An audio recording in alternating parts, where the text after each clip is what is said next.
Hi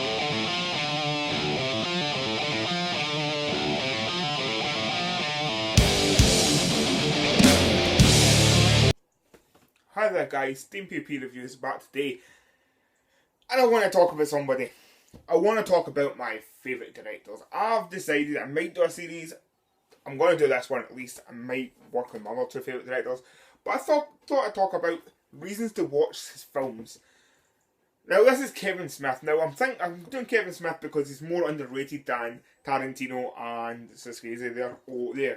They're OP.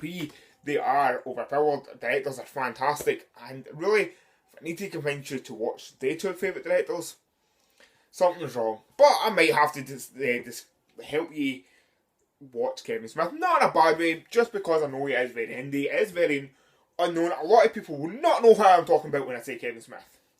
Unless you're a film fan, you've heard me talking about him, like I do. Kevin Smith is Bob, Silent Bob from Jane Silent Bob, the movies that they've been in. And I'm going to talk about him in particular, just because he is a great director. I love the movies he directs. Now, they're not Oscar winning, they're never going to win an Academy Award. We know that. Some of them should, if you ask me, but they'll never win one. They're not great enough to win one. But his films are very, very inspiring, especially to me. I love the movies. I watch them and they inspire me. I don't know if they inspire you, but they should.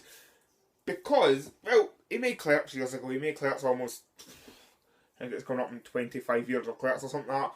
He made it years ago and he decided he wanted to make a movie. If it wasn't that, he was like, want to make one movie. If I've got to make one movie and it's terrible, I'm fine, I'll go away. Make one movie and it hits off, brilliant. I want to make a movie.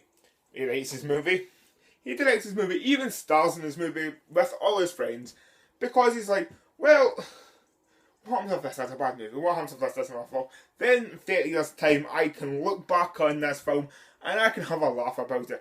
Yeah, now he's looking back on that film nearly 25 years later and laughing because it became a hit classic. Now he doesn't say, yeah, you can do it, you can make a hit film. He basically says, do what you want, make whatever you want. You want to see a film, you go out and make it. That's the reason he made Tusk, the newest film from him, just because he wanted to see this movie. He knew nobody else would make the movie, so guess what? He went and made the movie. You should all do that yourself, and that makes me, I get really inspired every time I watch Clerks, especially because I do watch it quite a lot. It's one of my favourite films. I've just recently watched it again, and it's re-sparked that love for films in me, that love of I want to go make a film. That's what that film makes you do, and it's fantastic. And also what's fantastic from him is his amazing writing skills. They are fantastic. I think his writing skills are just brilliant. Everything he does in it, he does a mixture of funny to heartwarming to like things you understand, like you relate to his speaking, his conversations he's having in these films. Because he writes them so well, he writes them like a human being. He doesn't write them like actor. Like he doesn't write the script for this actor to say this line pertaining to this character. His writing, Randall is a real character. His writing, Jay is a real character. Is a real character because it's based off of Jason Mewes plays him. Bad example, but like his Silent Bob character is written for Silent Bob, not for Kevin Smith to play Silent Bob. And that's what happens throughout all these movies. He's not writing a script for Ben Affleck to read, which involves him wanting to fuck a lassie in a very unusual place. Mallrats reference. That wasn't him writing a script, that dialogue for his friend Batman Affleck. I forgot his name there. Ben Affleck. That's him writing the role for the Batman. I can't remember his name in the movie. That's why he gets reference at the beginning. So he's fantastic. Also, all his films that I've been mentioning, so I'll jump right into his films. All his films are different. Yeah, you're going to say, so is all his films different? They've got St. John, Silent Bob and most of them. They're all about fart jokes and dick jokes. But yeah, they are different. We'll take the View School universe first of all. Obviously, we'll start from his first film. We'll start with Clerks. Clerks was a comedy with a romantic spin on it. Funny film, relatable. Everything they said, a normal geek said. It was like Star Wars talking. And just random gibberish like you and your mates talk about. Next film up, kind of similar, is Mallrats.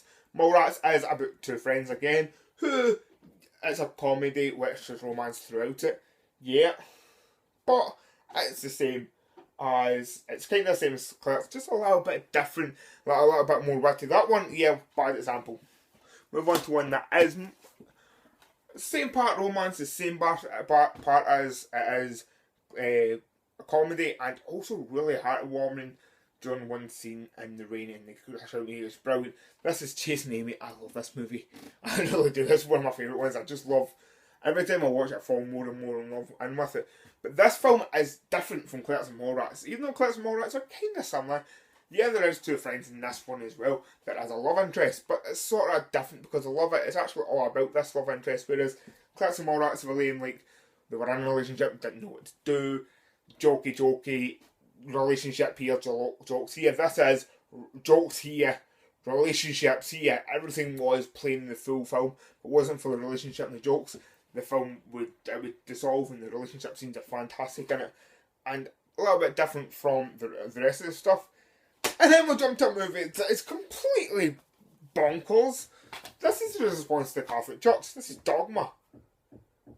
Yeah, Dogma. It's completely different from anything he'd done. It was two friends who were angels, a woman who was to kill them, Jane Silent Bob, Chris Rock is the third apostle, the 13th apostle. It was just insane. Jason Lee popped up in it again. The only thing similar with his movies is his actors. That's it. Everything else is completely different. This is just wacky. There's no romance in it. Jay Fancy's the main woman, but that's it. There's just weirdness throughout it, and Alanis Morissette plays the angel. Whoever's not a genius to think, no, sorry, she plays God. Whoever wasn't a genius, the guy who was a genius that came up with that, aka Kevin Smith. Alanis Morissette is the God man. Brilliant. And then we get to Jane Silent Bob, which was an amalgamation of all the rest of the things that is on this list. It was basically just it was an open movie, it was a jokey movie for folk and fans, that is all that was. But at the same time, really funny, really witty. And then the movie comes up, everybody hates Jersey Girl. Now, I was saying all those films were mostly comedy with the romance bar, like Chasing Amy. This one's a little bit different. This one's about a guy who's married to a woman. The woman then dies and has a wedding whilst giving late birth. And then the guy loses his job and just leaves Hollywood business and his music industry, but leaves that and goes and raises this child, and then falls in love with another character. Finally learns to fall in love after the kid's a lot older. That's nothing at all like anything else they ever made. That was just, and that's why people don't like it. That's why I think people hate this movie. This movie, if you give it a watch in the right light, and you kind of the same, if you look at it a different way, don't look at it as a Kevin Smith movie, look at the different movie and it's fantastic. Next up is Clerks 2, which is the same jokes as Clerks 1, but in colour and the donkey show. So yeah, it was made a sequel, it made a good sequel, the movie was fantastic, it was different with in it. The Lord of the Rings talk, there's only one return and it's not the King, it's of the Jedi, my friend. All these movies are about goddamn trees. All those movies are about goddamn walking, even the goddamn trees walking that movie. I quote this movie constantly. Fair enough, that line did come from a Q&A beforehand, but I quote this movie that much when we talk about all the Rings and Star Wars. And then there's the movie that he didn't write and just directed and should never have made. The less said about that movie, the better. Sorry for shouting at you, but it's a dreadful movie. A movie that should be talked about from Kevin Smith, though, is Res Day. Now, this film is similar to Dogma. This film tackles religion. It also takes it in a completely different light and makes it brutal, makes it real, makes it realistic. Kevin Smith, the guy that made dick and bod jokes and fart jokes, made some at the beginning of this. It turned into a pure psychological thriller horror thing. It's brutal. Michael Parks, oh wow. Well, when talking about Michael Parks, we'll end with the last movie that he's made so far, and he's on a new trilogy making these movies. This is Tusk. This, again, psychotic, weird man turns into what gets turned into a walrus and fights with. So Jason, what's his name? I can't remember his name. Justin Long gets turned into a walrus and fights with Michael Parks, who's in a walrus as well. This movie is bonkers and completely different from his very first film. And that's what I mean. He is fantastic at writing. His films are completely different from everything else you'll ever read. And also, he gave us Jason Lee. For that one reason, that reason alone, you should go watch his movies. So if it wasn't for Kevin Smith, we wouldn't have My Name is Earl. You also seen him class up with his favourite character, his brother, and My Name is Earl, and Mallrats, his very first movie as well. Yeah, I'm trying to convince you to watch it just with Jason Lee. But you know, Ben Affleck's in it. He's friends with Jason Lee, Ben Affleck, Matt Damon. He's friends with Rolf Garman. He's friends with Michael Parks. He's friends with Jason Long because he made Zack and Mary Makes a Porno was a movie I missed out, which is completely different from the rest of them as well. But similar to Mallrats, but that's different. But yeah, thanks for tuning in to this video, which basically just lifted Kevin Smith movies up and that I love Kevin Smith.